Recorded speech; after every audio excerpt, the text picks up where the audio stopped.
150 airport हो गए हैं। उसमें से सरकारी प्लेन कितने हैं? सरकारी प्लेन भी छोड़ो ना यार, आप अब सुनिए, मैं बता रहा हूँ, उनको इतिहास नहीं पता, कहते 70 साल पुरानी कांग्रेस है।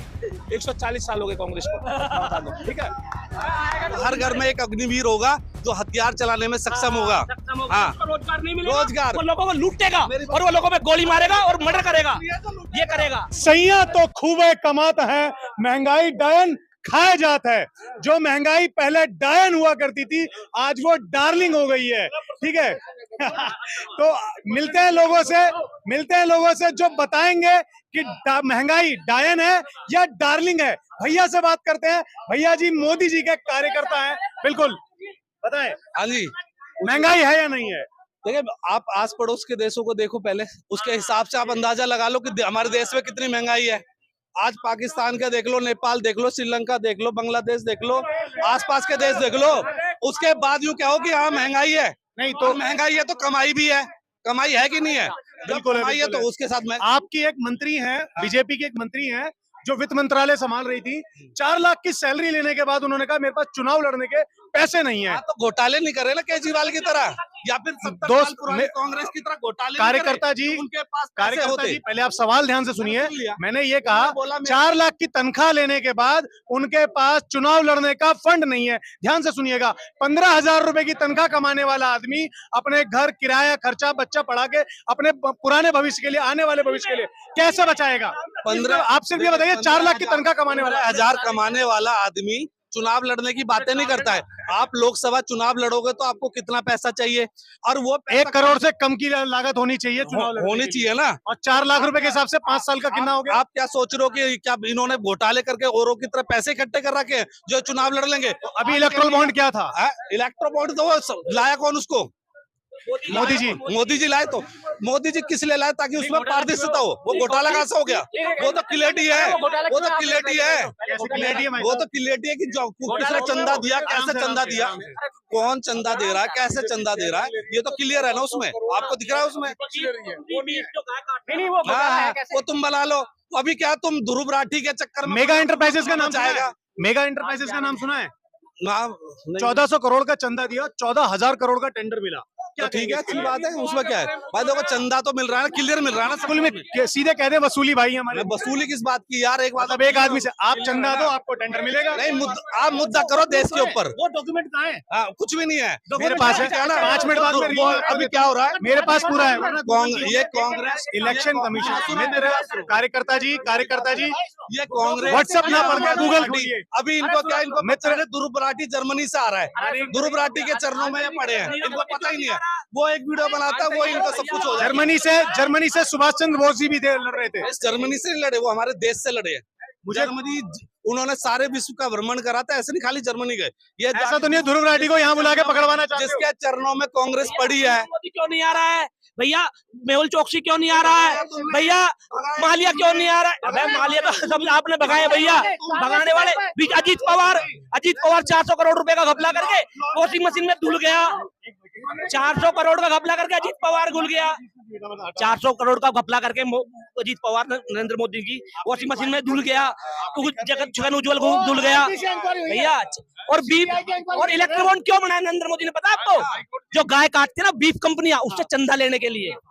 जो पाकिस्तान की कंपनियां है। एक सवाल मेरा है भैया, गाय काटवा के लोगे धंधा? गाय की पूजा करने वाले जो धर्म के नाम पर वोट मांगते हो, गाय कटवा रहे हैं भैया। भैया हमारे सुनो 70 साल पुरानी कांग्रेस आज केजरीवाल के चरणों में पड़ी है। जो केजरीवाल इनको खा गया, दिल्ली से इनका सफाया। मैं आपको बता दूं व्हाट्सएप पे अधूरा ज्ञान मिलता है, पूरा ज्ञान ये है। जब केजरीवाल की गिरफ्तारी नहीं हुई थी, जब शराब घोटाला घोषित हुआ था, तो कांग्रेस ने सबसे पहले कहा था ये एक बहुत बड़ा घोटाला है। लेकिन खिलाफत और मुखालफत इसलिए करी जा रही है कि सिर्फ एक आदमी के बयान पे एक सीएम को अंदर डाल दिया जाता है। जी बताएं। आपने कहा कांग्रेस ने कंप्लेंट की सबसे पहले अपने देवेंद्र फडणवीस मुख्यमंत्री महाराष्ट्र, उन्होंने अजीत पवार की सबसे पहले कंप्लेंट की, और सबसे पहले उसको बीजेपी में शामिल, उसका अलायंस कराने वाले अजीत पवार का कौन है? बीजेपी, देवेंद्र फडणवीस। वो तो एक शाम पहले 70,000 करोड़ में। सर आप बोलेंगे तो मैं क्यों बोलूँ? आप तो हमारी सुन लीजिए ना। अब सुनिए, मैं बता रहा हूँ, उनको इतिहास नहीं पता है, कहते हैं 70 साल पुरानी कांग्रेस है। 140 साल हो गए कांग्रेस को, मैं बता दूं, ठीक है। अरे सुनो, अधूरा ज्ञान लेके घूम रहे हैं। ऐसे ऐसे ये तो तरीका गलत है। अभी कुछ देर पहले किसी को किराए के लिए धमका रहे तो फिर ऐसे चिल्ला रहे। नहीं मैं धमका क्यों रहा भाई, मुद्दा माहौल बना रहा हूँ मुद्दा पता है। मैं, जनता की आवाज है भैया मुद्दा मेरी बात सुनो, जनता चाह रही है, शरीर है, यहाँ जनता चाह रही है, विवेकशील मस्तिष्क के मालिक है, हाँ। तो सही जवाब दीजिए। नहीं, मोदी जनता चाह रही है। ऐसे देखो आपके सामने है। ये इसी तरह धमका के वोट मांग रहे हैं। मैं बताऊं आपको, अभी आपने उदाहरण देखा, ये जो लोग सच्चाई बोलता है, जैसे मोदी जी धमकाते हैं, मनोज तिवारी धमकाते हैं, ऐसे ही उनके कार्यकर्ता हैं, ये धमका है, किराया दे देना, तुम्हारे किराया दे देना, तो वोट से क्या मतलब है? वोट के लिए धमका के वोट मांग रहे हैं, इनको वोट नहीं मिलने वाली है। मैं आपको बता दूं, जनता समझदार है। 10 साल मोदी जी को मौका दिया और 10 साल के बाद अब की बार सत्ता परिवर्तन होना निश्चित है। मैं बताता हूँ आपको, ये जो अब की बार मोदी सरकार कर रहे हैं ना, 2 ही आदमी बोल रहे हैं, 50 आदमी 2 आदमी बोल रहे हैं, अब की बार मोदी सरकार। इसी तरह से वोट पड़ने वाली है, इसी तरह से। अच्छा एक बात बताइए आप, नरेंद्र मोदी को सुनो मेरी भैया, एक बात बताइए संदीप जी, मैं आपको जानता हूँ, छोटा भाई है मेरा, एक बात बताइए कि मनोज तिवारी अपने नाम पर वोट क्यों नहीं मांग रहा? यस या नो, क्यों नहीं मांग रहा भाई? क्यों भैया? ऊपर भैया एक तो मोदी तो एक मिनट मैं आपको, मोदी एक सुनो, मोदी एक आपने गुजरात मॉडल बहुत सुना होगा। आप गूगल अभी मोबाइल पे कीजिए, गूगल खोल के देखिए, गुजरात के अंदर सिंगल क्लासरूम की जो संख्या है वो करीबन 13,000 है। सिंगल क्लासरूम समझते हैं? एक कमरे का स्कूल, क्या कहेंगे उसके लिए? अभी गुजरात मॉडल यही है। अभी खिचड़ी और दलिया। अभी आप यहाँ तिमारपुर के एरिया में हो, आप जाके तिमारपुर के स्कूल चेक करो, उनकी हालत क्या हो चुकी है। आप स्कूल वजीराबाद, आओ वजीराबाद स्कूल चेक करते हैं, आइए वजीराबाद स्कूल में चलते हैं, आओ वजीराबाद स्कूल में आइए ना, आओ ना, साथ चलते हैं। अरे आओ ना, 15 साल तक बीजेपी की सरकार थी एमसीडी में। विधायक कौन है? विधायक है बाढ़ में, सुन मेरी बात, तुम्हारे विधायक थे सरदार सुरेंद्र बिट्टू, तुम्हारी काउंसलर थी अमरलता, करवा लो ना, क्यों नहीं? अमरलता ने तुड़वाया ना, सुनिए, आपकी पार्षद ने तुड़वाया, दारू से पैसा, दारू सबसे ज्यादा तुम बांटते हो। एक एक करके सारे तुम्हारा सांसद बियर के लेकर हाथ में और गाने गाता, शर्म आनी चाहिए ऐसे सांसद। अब की बार ये मान लें कि मनोज तिवारी जी ये कहेंगे पिछले 10 साल के अंदर में रोजगार, सड़क, विकास, स्वास्थ्य बिल्कुल दिया है, क्यों नहीं दिया है? 2 करोड़ तो नहीं, 2 करोड़ रोजगार तो नहीं दिए। ये मैं आप भी मानते हैं, मैं भी मानता हूँ। नहीं क्यों नहीं मानते? मिले हैं रोजगार, मिले हैं। हमारे यहाँ से IAS ऑफिसर निकल रहे हैं, नहीं यहाँ पे बता रहा हूँ मैं, यहाँ पे।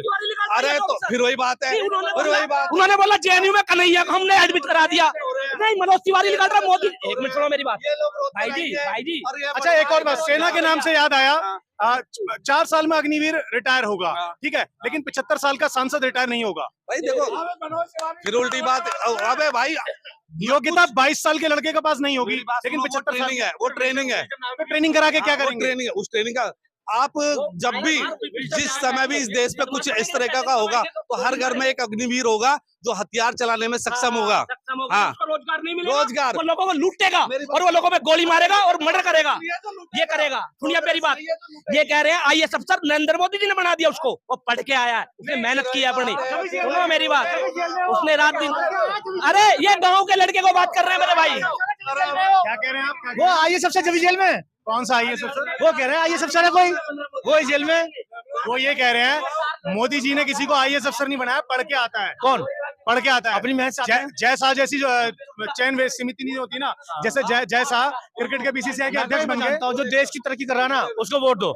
तो मोदी जी ने देश की तरक्की करी है, तो क्या करा है मोदी जी ने? कुछ काम मैंने नाम नहीं लिया किसी पार्टी का, मैंने नाम नहीं लिया, पर ये सब होता है।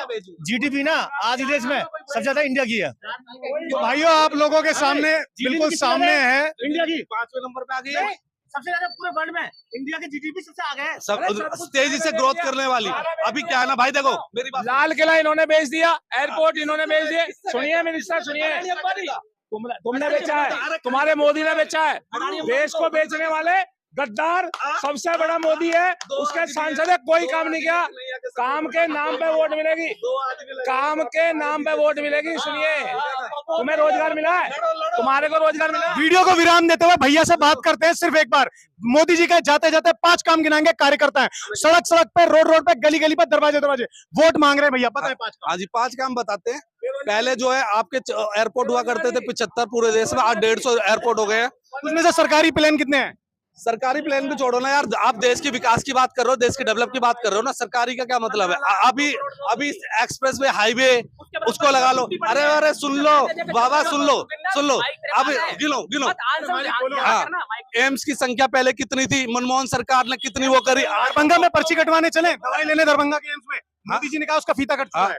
भैया मुझे सुनो भाई, तुमने बनवाए थे ना? हम दोनों चलते, किराए में देता हूँ, मेरी दवाई दिलवा देना, सिर्फ एक पीसीएम दिलवा दो। मैं ऋषिकेश दिला देता हूँ, चलो ऋषिकेश, जहाँ रिबन कट चुका है। फिर उल्टी बात, मैं ऋषिकेश दिलवाता हूँ, चलो। एक सवाल मेरा, मोदी जी जब शौचालय तक का उद्घाटन नहीं छोड़ते, उन्होंने एम्स और कॉलेज का उद्घाटन कैसे छोड़ दिया? भाई साहब बताओ कौन सा शौचालय का कागजों में बना ही नहीं है, जो बने वो बेच दिए नरेंद्र मोदी ने अडानी अंबानी को। जो काम डाकिया करता था ना, जो काम डाकिया करता था, अरे तो सुनो मालिक, सुनो, अरे हम दिखाएंगे, वो भी दिखाते हैं, सुनो। जो काम डाकिया करता था, नौकरी बांटने का फॉर्म देता था ना, पर्चा बांटता था कि आपके बच्चे की नियुक्ति हुई है, वो काम आजकल मोदी जी कर रहे हैं। अच्छी बात है ना, एक सेकंड अच्छी बात है ना, सुनो भाई, सारे काम मोदी कर रहे हैं। संदीप सुन, अब मैं एक बात कहकर अपनी बात खत्म कर रहा हूँ। जो आज तक, अरे सुन ले ओ बाबा, सुन ले। बातें और विवाद बहुत होता रहेगा। मैं अपनी वाणी को विराम दे करके समाप्त करता हूँ। जय हिंद, जय भारत।